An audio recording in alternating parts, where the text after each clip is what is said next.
Hello, my friends. My name is Jack Descartes, and this is Sentinel Circle. Thank you for being here today. I really do appreciate it. Let's go ahead and cut right into the article. 13 boomer myths about the American dream that left millennials delusioned and angry. Who is ready to get angry with me today? Oh, all right. So millennials are uncovering the harsh truths boomers never told them about success, stability, and the so-called American dream. So already this article is talking about things that in a very poor context. I would say that boomers, the reason why boomers had success was it was success for them. It may have not have been as working as hard as other generations. They happen to be a product of their time. I'm not going to fault boomers for that. However, for them to sit there and tell us how they did it and expect us to deal with the exact same, to have the exact same success that they did, and then getting mad at us because, apparently we didn't pull our bootstraps up hard enough or whatever, that to me is wrong. I mean, I can't begin to tell you how many stories where, boomer has a job, just needs a high school diploma. The same job today, literally the exact same job today, requires a 4-year freaking degree. So already we're being set up to fail by taking on so much debt just to get a degree to do the exact same thing that took a high school diploma 20, 30, 40 years ago. Anyways, let's continue. You were told to dream big, work hard, and everything would fall into place, right? Yeah, right.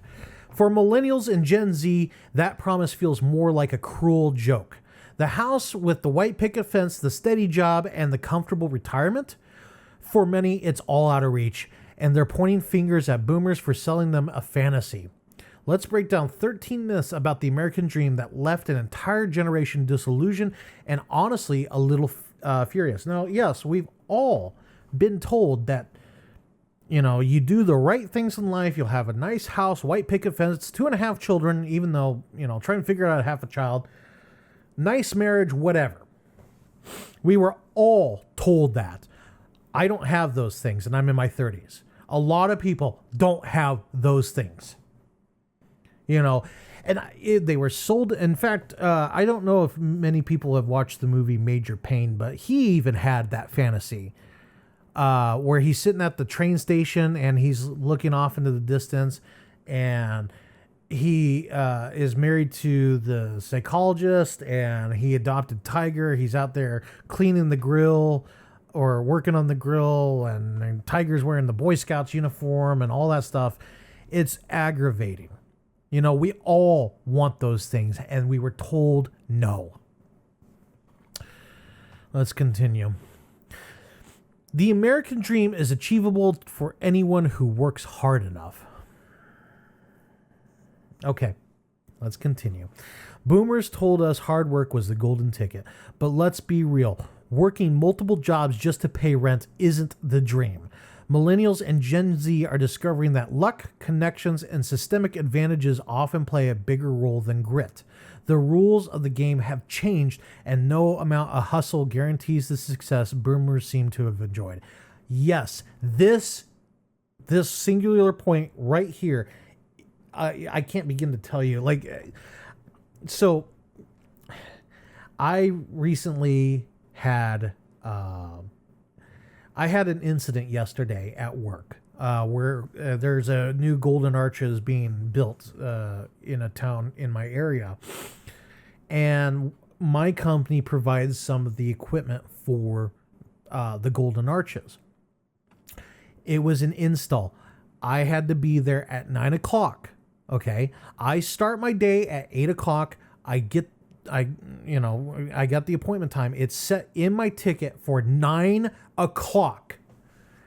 Anyways, so 8 o'clock, I'm in my van, start my van, and I drive there. Okay. I pull up to the site. I ask them where to park, and I go and park, and I wait in my van doing paperwork reviewing all the stuff I got to do till 9 o'clock hits. When 9 o'clock hits, I get out of my van, I grab my tools, grab my bag, and go inside. I didn't see the truck, so I honestly thought that they had missed the appointment or whatever, right? But anyways, I get in there. The delivery team's in there. They're dropping off the equipment. They're unboxing, okay? That's their job. Their job is to deliver it, get it off the truck, unbox, okay? My job is to install these little sliders, install the equipment on those sliders, and configure on the computer. That's my job. I get paid my check to do that specific job. I'm not going to do anything else. I've been down that road. I'm not doing it anymore. Okay? Anyways, the construction supervisor, who's this old guy, he's got his plaid shirt on, his jeans hiked up to his gut, and he's got his baseball cap on that says Vietnam veteran. You know, the stereotype, silver white hair, mustache, skin that's all leathery from working. Anyways, he made a comment to me, and I'm still stewing about this comment. And I don't mean to get off on this diatribe, but I gotta get it off my chest. Like, I'm steaming mad about it. Anyways, he's like, you know, these guys have been waiting on you. And I'm like, okay. My appointment's at 9 o'clock. And then he just looks at me and goes, man, you guys are something else, I tell you what. And I just was like, you know, I get, look, okay. Not my current job. Well, my current job, somewhat. My previous job, though. There were weeks where I worked 80 hours. There were weeks where I worked 90 and 100 hours. You know, fixing things because people get mad when things are broken. Irrationally mad in some cases.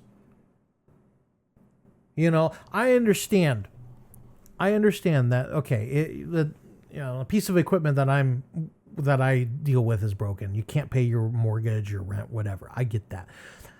You need to have a backup plan. And this is just, again, me talking to you guys. I work in automation. Okay. I'm not going to tell you exactly what I do because, you know, I don't want to dox myself and there's other security considerations, but I work in automation.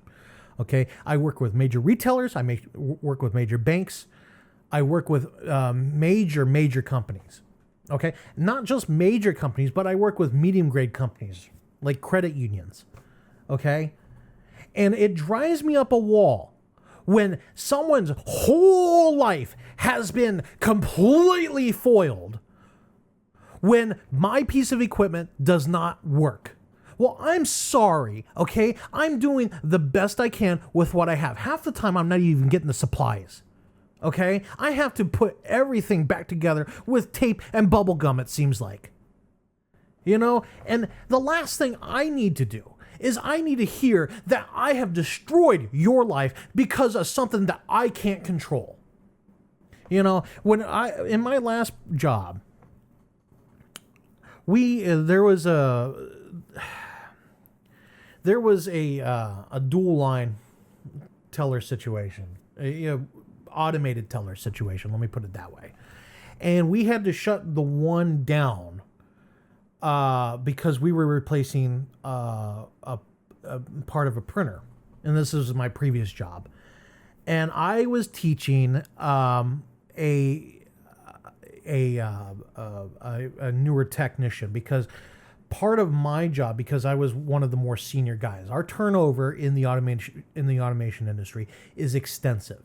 Okay, a lot of these guys don't last for more than 2 years because of the amount of stress and the amount of crud they get every single day. You know, but I was good at my job. I still am good at my job because I care about my job. I know that my job affects a lot of people, and I care every single freaking day. Anyway, so I had the line shut down because it's a safety issue. I don't want people rolling up on me, coming up to me when I have a safe open and I'm looking at money or whatever. Right? I shut it down, I block it off, and I get in people's faces when they cross those lines. Right?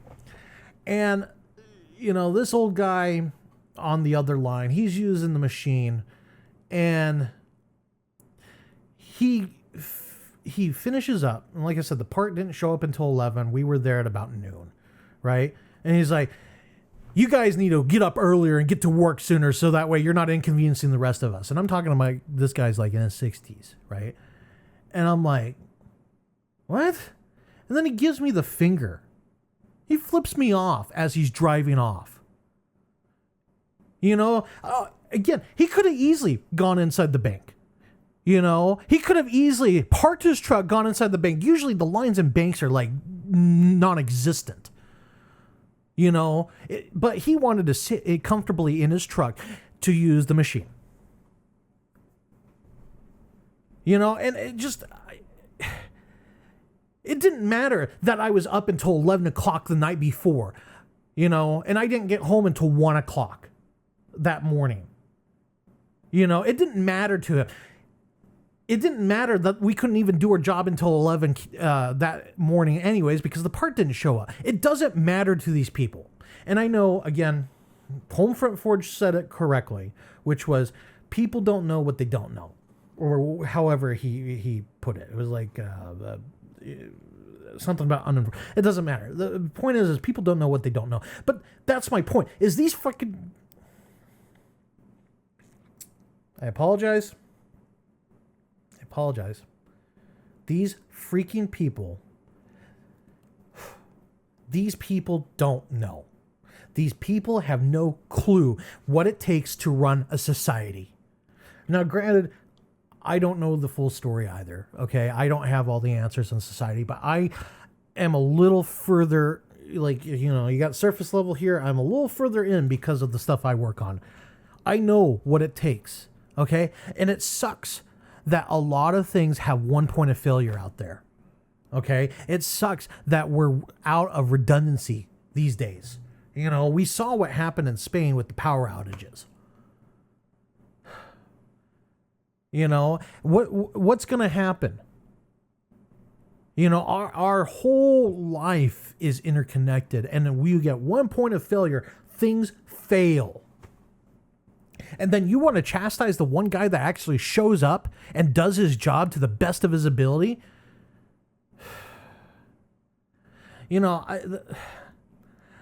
I'm sorry for my diatribe here. I really am. But I've been super frustrated for the past day over this. Super frustrated over this whole thing. Anyways, let's continue on. College is I'm getting upset now. This is really getting upsetting to me. College is the key to a secure, successful life. What a load.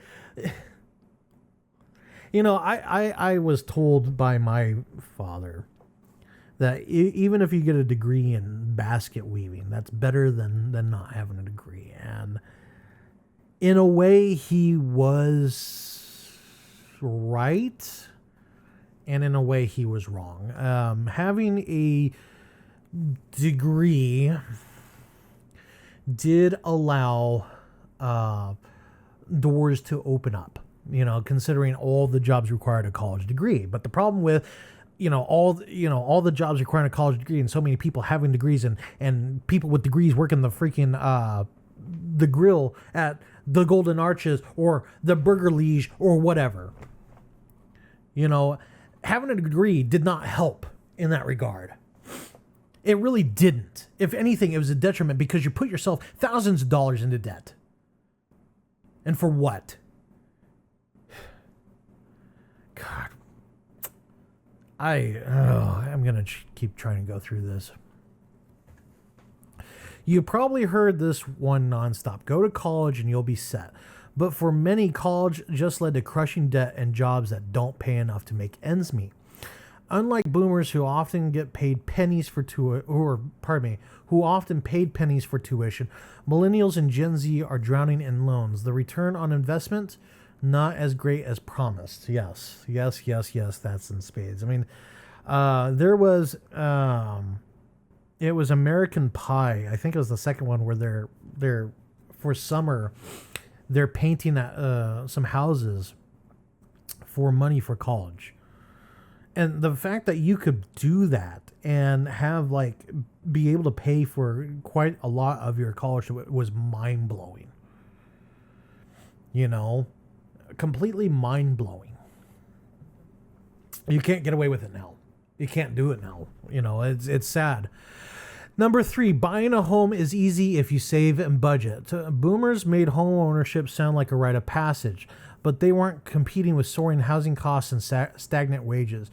Today, saving for a down payment can feel like a pipe dream, let alone affording the mortgage. Many millennials are stuck renting or living with their parents, wondering how it all went so wrong. I'm going to disagree on this point. It's going to depend on the area. Now, again, if you work for a big company, you're going to have to work in a big city, which means you're going to have to pay a lot for rent. Okay. But that being stated, there are ways to cut your expenses down so much that you can save up for a home. The issue, though, is if you're single, you're competing against dual income households. If you're single, you do have to compete with that because a lot of things are designed with dual incomes in mind. I'm learning that in spades myself. But you can save money. It's hard. It's hard. You have to change your mindset. But you can do it.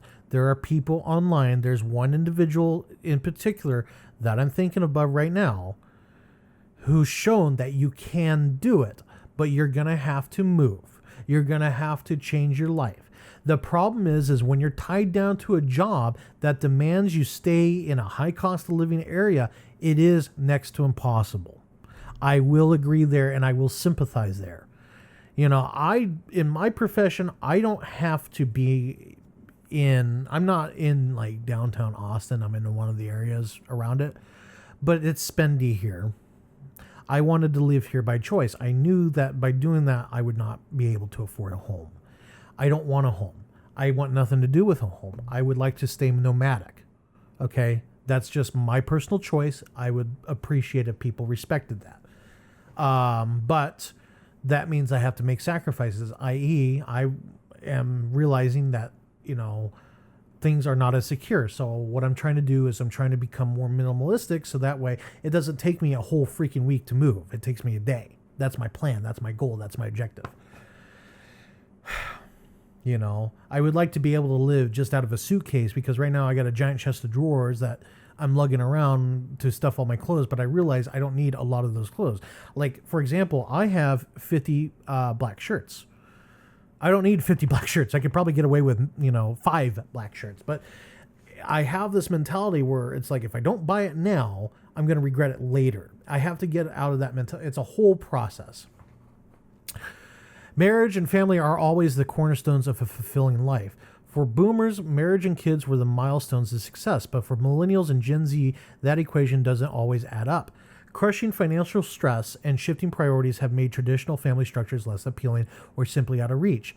Many are redefining fulfillment on their own terms, and it doesn't always include a white wedding or a picket fence. This is partly true, okay? I will agree that marriage, I think, was more of a business transaction in the past than we realize.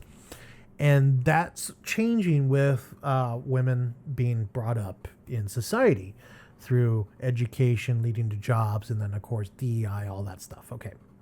That being stated, we have seen that men want marriage and children.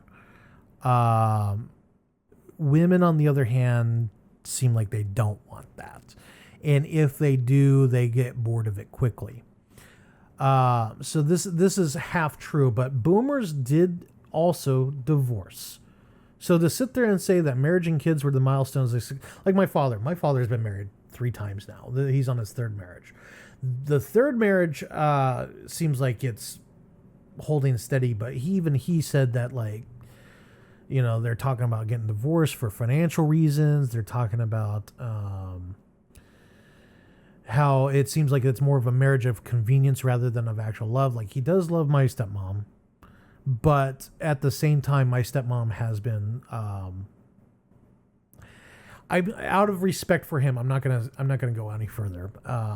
But there have been issues in the relationship that I'm privy to, and I'm out of respect of my father, and less so my stepmother. I'm not gonna go into their marital issues. Anyways, loyalty to a company will be rewarded with job security. Remember when boomers talked about staying at one job for decades and retiring with a gold watch? My father never talked about that, but sure, those days are gone. Millennials and Gen Z faces layoffs, low wages, and gig work that doesn't offer benefits. Loyalty to a company often feels like a one-way street, and the idea of job security is practically a myth. Yes, in spades. Companies want loyalty. They want, you go work for some company, W-2, you either get a salary or a paycheck, and they want you to focus on that company. I can't begin to tell you how many stories I hear people where the company finds out, their boss finds out that they have a second job or a job on the side, and they're like, you need to quit that job and focus on us. And it's like, then pay me more. Pay me more, sir or ma'am. Because if you aren't paying enough, but you expect that, then don't be surprised when the person either quits or they get a second job. I mean, right now I'm having to think about getting like a small little job with Uber Eats or something, just to kind of supplement my income, because I've had some unexpected expenses. My job I went from being able to have, well, it was more mandatory overtime, but I was used to living a certain way with the overtime, and then moving from there to a place where it's like strict 40 hours, don't go over as best as you can. It hurt, and I didn't really account for it as much as I thought I did. So now I'm trying to, I would like to move out of this place so that way I can get a cheaper place, because what it boils down to is my health insurance went up about, I think it was like about $300 a month. And that really hurt badly. It was $300. And then, of course, there was an injury. I got some medical bills, and that's the 2 medical bills are $75 a month for the next 3 years. And that's hurting as well. So I'm hoping to move to a very cheap apartment, because I got this place out of desperation. I am now in a stronger position to find a better place. Well, better, relatively speaking, a cheaper place. So that way, once I get that, I can start shoveling money into those debts, kill those debts as quickly as possible, and then, I can live a little better. But point is life happens. You can't expect life to not happen in certain regards. I got a little icky on my glasses, sorry. So let's continue on here. Social Security will take care of you in retirement. Boomers made Social Security sound like a safety net for everyone, but millennials and Gen Z are skeptical it'll even be around by the time they retire. With a shaky system and rising cost of living, relying on Social Security feels like a gamble most aren't willing to take. And instead, they're left trying to figure out how to fund their own futures. We've seen this during the 2020s, the early 2020s, with that incident.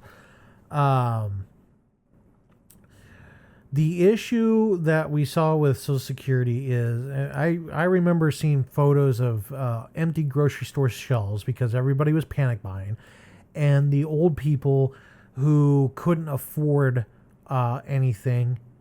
And when I'm talking about old, I'm talking about really old. They couldn't afford anything, and it's hard. And then, of course, with the inflation, we've seen that Social Security does not keep up with the cost of inflation. So if you're on Social Security, you're going to have to deal with less. And then, of course, when you really get in your old age and they put you in a retirement home and seize everything, my grandmother went through that. We all watched as, they came in and took everything. Fortunately, my dad did the right thing and took care of his mother, my grandmother, to the best of his ability while she was in the home with, basic stuff like a TV and all that stuff. But they came in and they seized the house. They took everything because she couldn't, they needed to pay for her housing at the retirement home. She had maybe a couple $100 every month so that way she could go get her hair done and all that until like she was really gone. And then they moved her into a roommate situation, and it was not a dignified way to go. And I'm very upset over it, and it made me realize that there is no retirement for me. If I want something different, I have to actualize it. And I'm going to be honest with you. I'll do a video on it one of these days. In fact, probably the next video we'll do on retirement, but it terrifies me to no end. The stock market is the best way to build wealth. Investing in the stock market may have worked for boomers, but millennial and Gen Z is a different ballgame. Between volatile markets and limited disposable income, many feel priced out of the so-called wealth-building opportunities. Plus, the 2008 financial crisis taught them early on the system isn't foolproof or even fair. Yes, this again. They say historically speaking, the stock market goes up on average so much over time, but the problem with the stock market, it relies on timing. If you get your timing wrong, you screw yourself. My one of my former work colleagues, who's now a friend, he still hasn't recovered from 2008. He's been working the same job for over 20 years to his detriment, and has been shoveling money into his 401k. He still hasn't recovered. And we've seen graph after graph after graph showing that really the economy has not recovered since 2008 to this very day. And then since then, we've had the early 2020s happen as well. So already, no, the stock market, no. I won't ever accept that the stock market is viable, And in fact, I'm probably not going to invest any more in my 401k after this upcoming year. I'm probably just not going to do it. And then when I get to a certain point, I'll probably withdraw the rest of it in a loan situation and be done with it. I'm not doing this anymore.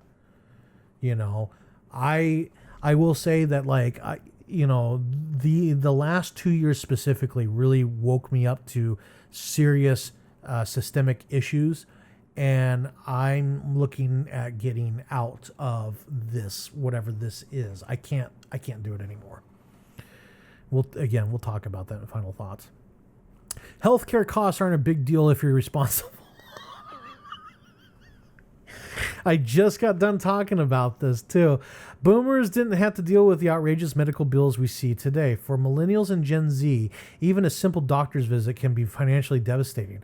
High insurance premiums and out-of-pocket costs make healthcare feel like a luxury instead of a basic need. It's no wonder so many avoid going to the doctor altogether. Yes. A couple of years ago, I had my throat swell up to an allergic reaction to a food product. Before, I didn't even know I had an allergy, and it didn't seal up to the point where I was going to die, but it was dangerous. I went to urgent care, and they transported me to the hospital via ambulance. I had no choice, no say in the matter. They just did it. And that cost me $3,000 cash, $3,000. My insurance didn't cover it because, as you know, ambulances are considered out-of-pocket medical bills. They're not covered at all by any insurance company. Even if it's medically necessary, you can appeal it. And I'm currently appealing an ambulance trip that a loved one took a couple months ago. That one was $2,000. I straight up just don't have the money this time. But last time I just paid for it, and I was like, I don't want to deal with it. I paid it for it cash, but I don't have the cash for this ambulance bill because again, I'm trying to save up to get the hell out of this place. But you know, we were told during Obamacare that if you like your doctor, you can keep your doctor. Medical costs are going to go down. All these different things. None of those promises panned out. None of them. The only thing that panned out was you get coverage no matter what. That was the only promise that panned out, because if you have a pre-existing coverage or a pre-existing condition, you will be covered. Regardless, you may not like the coverage that you're going to get, but you will be covered. Number 9, you should be grateful just to have a job. No, I'm not grateful for being treated like dirt day in and day out. Thank you very much. I'm done with it. I hate it. You know, I like what I do. I don't want anybody to think I don't like. I like what I do. I like fixing computers and equipment and stuff. It gives me this high when I fix something and it works. What I don't like is to be treated like crud. When my boss calls me now, I get panic attacks. I never used to have that until I got to where I'm at now. Never.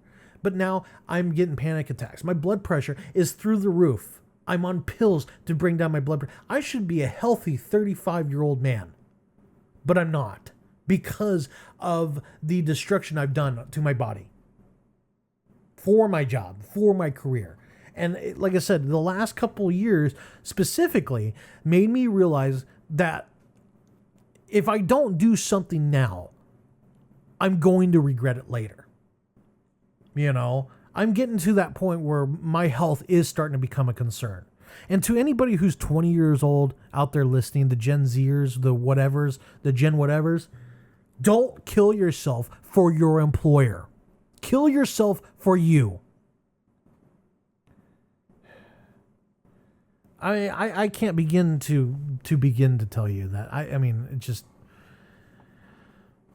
I'm getting mad. I really am getting mad. The last 2 videos in this one is just making me mad. Boomers often preach gratitude for any job. My dad did the same thing, but millennials and Gen Z are pushing back. They realize that toxic workplaces, low pay, and zero work-life balance aren't things to be thankful for. This generation values purpose and well-being over clocking in a soul-sucking 9 to 5. A job is a job, doesn't have to cut it anymore.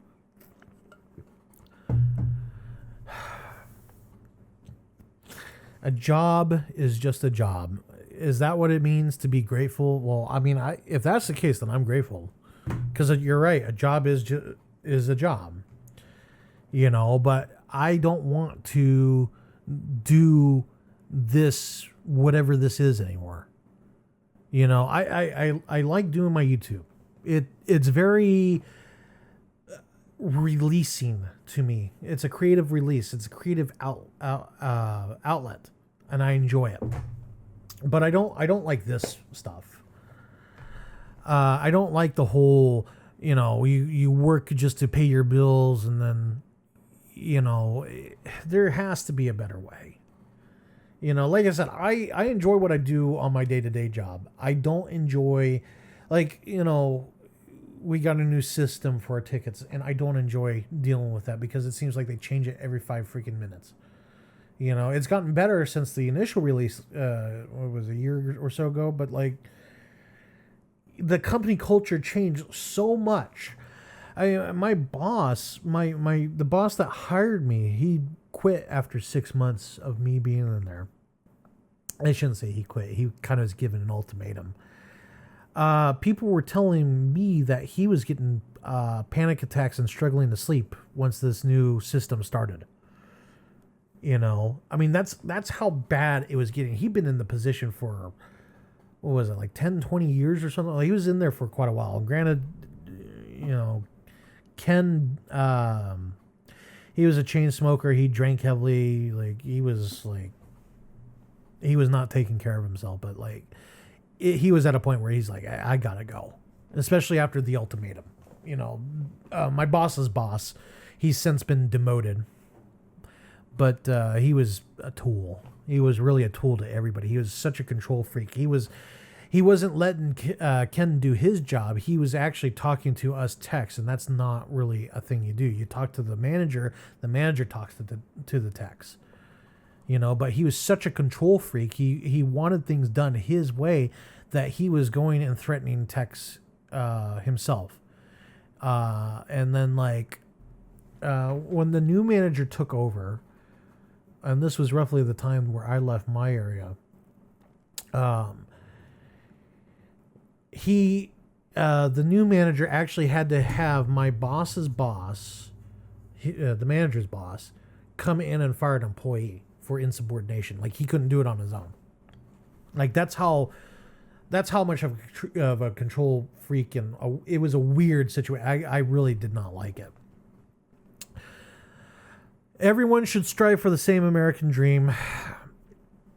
Boomers sold us a one-size-fits-all vision of success, but millennials and Gen Z are breaking that mold. Success today isn't just about material wealth or a nuclear family. It's about freedom, creativity, and experiences. This generation is redefining what the American dream looks like, and is not the cookie-cutter version boomers swore by. Saving money is easy if you're smart about it. Again, you can save money if you try. Boomers often blame younger generations for not saving enough, but they didn't face the same financial pressures. Today, wages haven't kept up with inflation, and essential costs like housing, healthcare, and education. And essential costs like housing, healthcare, and education are astronomical. For millennials and Gen Z, saving often feels like an impossible task, no matter how smart they are with money. Yeah, again, this is true. Anyone can start a family on a single income. Boomers love to reminisce about raising a family on one paycheck, but that's a distant dream now. Most households need 2 full-time incomes just to get by. The cost of childcare, housing, and basic needs make the idea of surviving or thriving on a single income laughable to younger generations. So this one's again one of those yin and yang things. A lot of our society is based on having 2 incomes per house. This is a fact. I don't care what anybody says. This is a fact. Being single is in a way detrimental, especially if you're a single man. It is extremely detrimental. Half your income already goes to taxes, et cetera, et cetera, et cetera. That being stated, childcare, unless you're making more money than it does to pay the childcare, then have one parent stay at home. It also depends on where you are. A lot of younger families are staying in these more suburban or urban areas, which are becoming expensive. And it's sad, but usually the breadwinner in that situation works for a company that will not allow them to live in a lower cost of living area. When the work from home push happened in the early 2020s, everywhere got expensive because all those people who sold their homes in the major metropolitan areas or were renting moved out to the country, and they had big paychecks and they were willing to pay the money because it was still cheaper for them than if they lived in the high cost of living areas. And that brought everyone up. If you're willing to pay $1,200 in an area where average rent is $800, then yes, everything's going to go up to match that $1,200. That's just simple economics. 2020s, the early 2020s screwed up a lot more than we realized. We're still dealing with the fallout from that. And then this is the last one. The American dream is still alive and well. Boomers often define the idea of the American dream hasn't gone anywhere, but millennials and Gen Z see the cracks. The dream may still exist for a lucky few, but for most, it's a lot harder to achieve. Rising inequality, systemic challenges, and a lack of opportunities have turned what was once promised into a distant fantasy. Well, My understanding of the American dream is life, liberty, and the pursuit of happiness. I know that the original saying was life, liberty, and property, but it's really life, liberty, and the pursuit of happiness. I have life, I have liberty, and I have the ability to pursue my happiness. It doesn't mean you'll achieve your happiness. It just means you can pursue it by almost any means possible. That being stated, I will agree that there are cracks in that. But, you know, we could be living in a place like, you know, North Korea, Uzbekistan, Azerbaijan, Iran, you know, where, you know, you are oppressed every single day. So if I had my choice, I would still rather live in the United States of America than some other places in the world. But I guess, you know, whatever floats your boat. Anyways, we're going to take a quick commercial break, and then we're going to come back with your thoughts, and then, your comments, and then my final thoughts. So stay with us. Thank you. Hello, my friends. Jack Descartes here once again. Thank you for watching this video. We appreciate it. I just would like to take a few moments of your time. Right now, we are currently raising money to host a website. We have Venmo, Cash App, PayPal, as well as a Patreon in case you'd like to donate once or you'd like to give a continued donation. The donation on the Patreon is only $3 a month. Cash App, Venmo, and PayPal, you can donate however much you want. There is no obligation. I will continue to try to provide as much content for free as possible. Once the website is up, we will use that as a hub for all Sentinel Circle related activities, including local meetups, as well as online meetups, online discussions, and videos. So again, if you could go and donate to either Cash App, Venmo, PayPal, or Patreon, all the links are in the description. We appreciate everything you have done for us. And if you can't donate, we still ask that you like, subscribe, and share. All these activities do help even in the most insignificant ways. If you do donate, you will be immortalized in our videos and the website. Thank you very much for your time. I appreciate it. Now back to our scheduled program. And we're back. Thank you for coming back. We appreciate it. So this is your comments. We're going to start with Mr. Dr. Jackson Bright 5723. He stated, as I've said it time and time again, and I'm so glad to hear someone else say it too. The people who mock us for not knowing are the ones who were meant to teach us. Aaron Clary is another great voice on this topic, but you have a very genuine and unique outlook on it, and I appreciate you sharing it. Keep it up, man. This channel is hidden gold. Thank you, Doctor. I appreciate it. For context, this was again about the mentorship video, which I feel that struck a serious chord with a lot of people.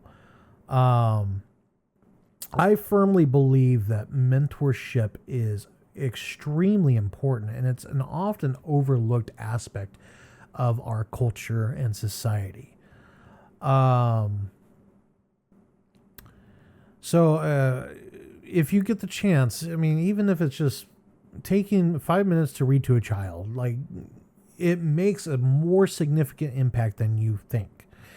And to sit there and denigrate someone because they don't know, you know, not everybody knows all the knowledge in the world, even with, you know, this guy in your pocket. You know, you don't know what you don't know. So take the time to educate. You know, if the person doesn't want the education, okay, move on. Just move on. And then people who are younger, well, everybody really, but especially people who are younger, have an open mind. Someone's trying to teach you something, you know, give them a chance. You might walk away with a different and a better perspective, okay? Just saying, you don't know what's going to happen. Anyways, again, Doctor, I appreciate it. Druzel Tech Games, attaboy. Well, thank you. I appreciate that. Godfather Ramadi, it's always good to talk to Godfather. In fact, we actually recently just had a live, and if you get the chance, definitely take a watch on that.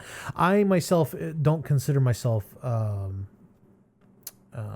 the MGTOW lines, but we had a good conversation about what is a MGTOW recently, and definitely give that a watch. It really educated me on a lot of that, because when you look up MGTOW and all that stuff, there's a lot of negative articles, and it takes a while to get to the more educational stuff. So to be able to sit there and talk to people who were actually of the MGTOW aspect, it was very enlightening, educating, and hopefully someone gained something out of it. So he says, got a nude sub, man. Look forward to talking with you again. Again, thank you, Godfather. I appreciate that. I am curious, 9541. He says, I don't think I have ever changed a real light bulb. They have been illegal for ages here. That doesn't mean I am unable to fix most of the stuff I do own. And this was about Gen Z can't change a light bulb, which my generation was always bullied about how we can't write cursive and how we don't know what a rotary phone is and how we can't use a stick shift, and like I see people of my generation doing that too, where they're talking about how this generation doesn't know what a 56K modem sounds like and how hard it was to get online and all. And just stop doing that, for the love of everything that's holy. Stop it.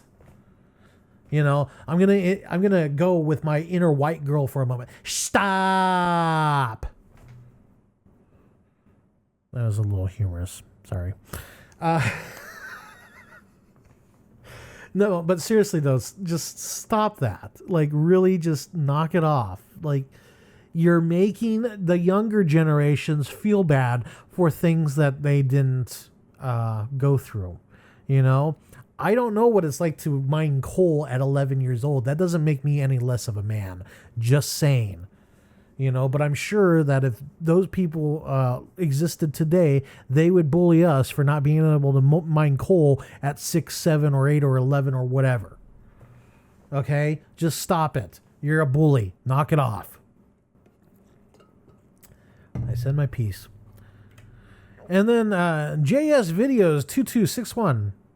Hello. Well, JS Videos 2261. Hello back. It's good to see you. I hope you enjoy your time here on my channel. Thank you very much. And hopefully you subscribed and clicked that bell. And that's the last comment. All right. So, final thoughts. So what did we learn? Well, I learned that, people suck. That's the big thing that I took away from this. Okay, so look, I'm a millennial.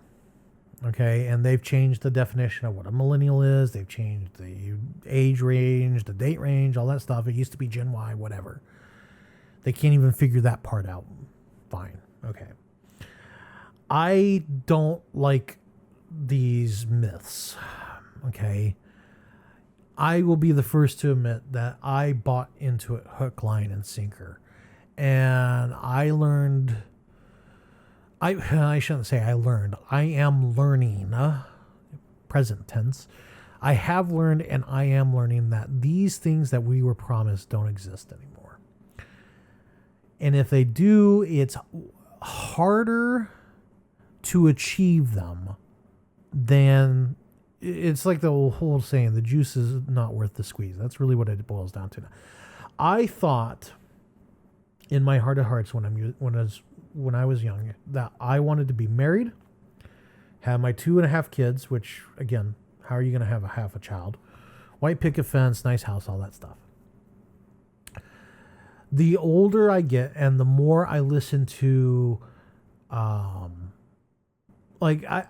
have my experiences. Okay. I'm not going to go into them because quite frankly, there's a lot about my life that I don't want to share, not out of not wanting to share them. It's just out of respect for those who I care about. I simply can't.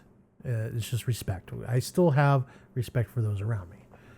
But like, I realize a lot of things that I thought I wanted are not for me. Okay. Home ownership is just not for me. You know, being able to pack everything up and get the heck out, that is worth its weight in gold, in my view. Not everybody feels that way. Being stuck in the same position for 20, 30, 40, 50 years, that's also not for me. I mean, granted, I worked my last job for almost 10 years, which, you know, I was getting very small raises. Like my biggest pay jump was moving from my last company to my current company. Okay. I kind of, in a way, regret it, but at the same time, I don't regret it. But, you know, these are my choices. I feel that my experiences growing up has impacted my feelings today. Example, I moved around a lot as a child until, because my mother moved around a lot. You know, she did not have the money for a house and all that stuff. And it was only towards the end when she got a decent job and got married and all that stuff, but then she had cancer. And the cancer got so bad to the point where she thought she was going to, you know, pass on. So she gave me up to my dad, and that was the first time I ever really experienced like stability, in the sense of we didn't move around a lot. Even though we moved, you know, there were still movements. We were still within the same area. You know, when I was with my mom, I never went to a school for longer than a year, you know, whereas with my dad, I stayed in the same middle school and the same high school for 2 years, and then we moved and all that stuff. Okay. And because of that, I feel that certain things about me would change if I had that stability. And my outlook on certain things would change if I had that stability, which I didn't have.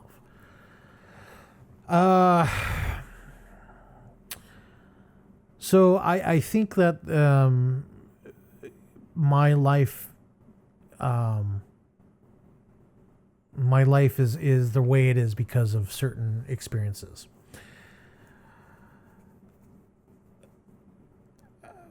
The other thing that was really brought up about this that really upset me, and it should upset you, is that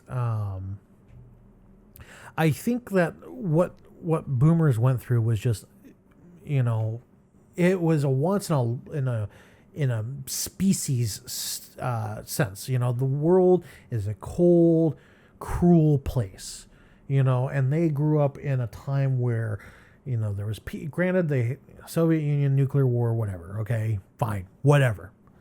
You know, not like we got our own problems, but sure. You know, but beyond that, they had detente. They had a way to retaliate and the Soviets knew that, and we knew that the Soviets would retaliate. You know, it's kind of like the two biggest guys, they want to swing at each other, but they know they're going to get hurt.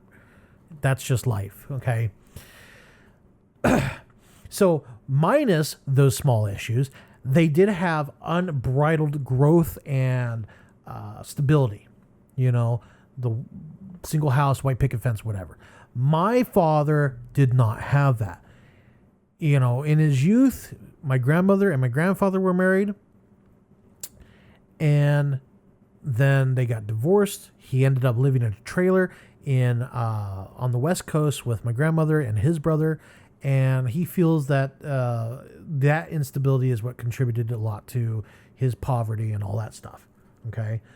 So a lot of these articles don't really apply to me, but my father was always big on things like education. He truly, truly believed that you go to college, you will succeed in life, because he had friends that went to college and they succeeded in life. You know, granted, his friend that went to college and succeeded in life had a sales job and no children, but that's beside the point. He always felt that he missed out because he didn't go to college, and he pushed and pushed and pushed all that on me. And I feel bad. I really do feel bad. He is a smart guy, but he always said that he's just not the book smart. He went into the trades. He went and became a cabinet maker. His father taught him how to be a cabinet maker. And that was the closest that him and his dad has ever been. And the times that I worked with my dad was the closest I would ever be to my father. So I understand it. I understand where he's coming from, but I personally feel that the college being instilled on me was a mistake. If I had to go through it again, I would have gone to community college. I wouldn't have gone straight to the 4-year like I did. And the only reason why I went to the 4-year institution was because I feel it was pushed on me. It was not something that I truly wanted, right?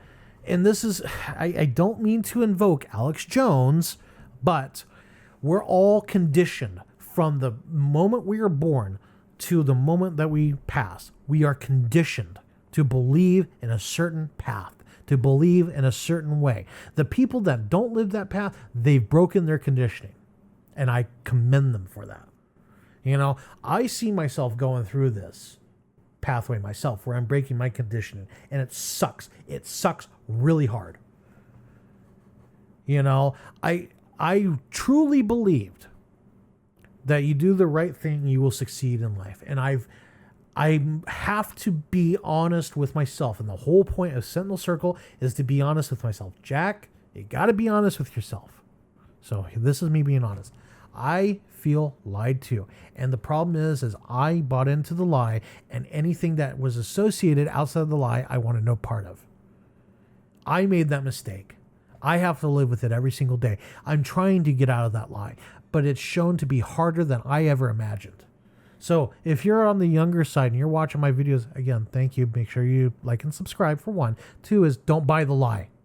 Don't go to school if you don't have to, unless you're specifically going to be like a lawyer or an engineer, whatever like profession that, you desperately want. But also make sure you can do it. Make sure you can do it, because like I said, I went to school for engineering and I failed out, and I got stuck between a hard choice, which was either drop out and deal with the student loans with nothing to show for it, or keep going, get the degree, and still deal with more student loans. I did the latter. If I was smart, I wouldn't have gone to 4-year institution. I would have gone to a community college, done all my prereqs there, find out if I could handle it. Worst case scenario, I got off cheap with a 2-year degree. I could have lived at home. I could have had a stupid little job that I hated, paid for it in cash. I would have been much better off if I had done it that way.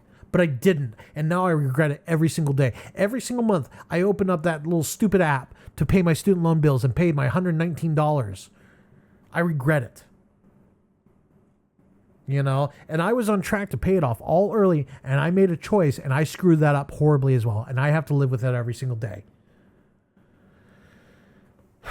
I admit I made mistakes. I admit it. And it was because of this list that I made these mistakes. So please listen to me when I say don't make those same mistakes. I understand some people need to experience life in order to get it.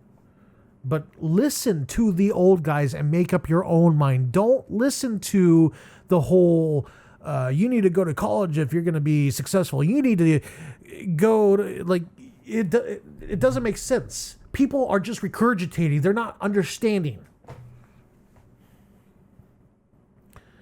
Anyways, the other thing too is technology has increased so much since then. I mean, when we talk about the Industrial Revolution, we're actually talking about the second Industrial Revolution. We're going through the fourth one right now, but there's technically 5 industrial revolutions, right? You have they call it the Zero Industrial Revolution, then the First Industrial Revolution. And then the second one, which is the one that we most commonly associate with the rise of the factory, the production line, all that stuff. The first one was like we could make mechanical things more. Because before it was like artisans, and then steam hit. But it didn't really take off. And then it was like when we started producing steel, that's when it really started, because when we got the locomotive and all that stuff. And that's the one that we commonly call the Industrial Revolution. Then you have the third Industrial Revolution, which is the rise of computing, right? And that's the issue, is the third Industrial Revolution changed everything that boomers thought they knew, because they were coming to light before computing. And they were in the office. They were already in their positions when computing hit. Then we're currently in the fourth Industrial Revolution right now, which is the AI revolution, which this one's my favorite one because it's messing with the white collar. Nobody expected that. All the other industrial revolutions messed with the blue collar workers, the hardworking workers. You know, they took the art out of making something, and they mass produced it, packaged it, slapped their sticker on it, and they just kept selling and selling and selling and selling and selling.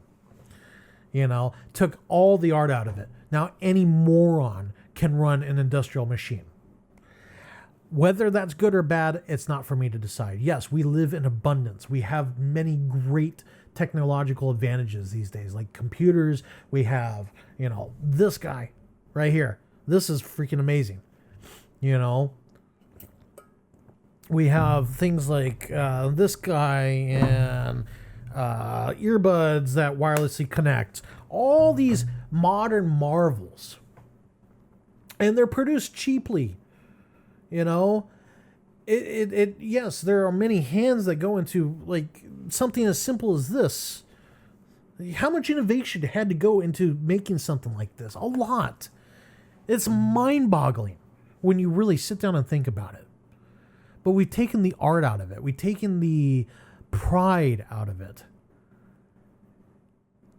You know, having pride in your work meant something a long time ago. Now it doesn't mean anything. And I think that's really where a lot of people are looking for, is we used to have meaning and pride in work, and we don't have that anymore. So you have to find it somewhere. Well, where are you going to go to find it? Anyways, I'm probably about an hour into this now. So we're going to wrap up here. I hope you enjoyed this video. I'm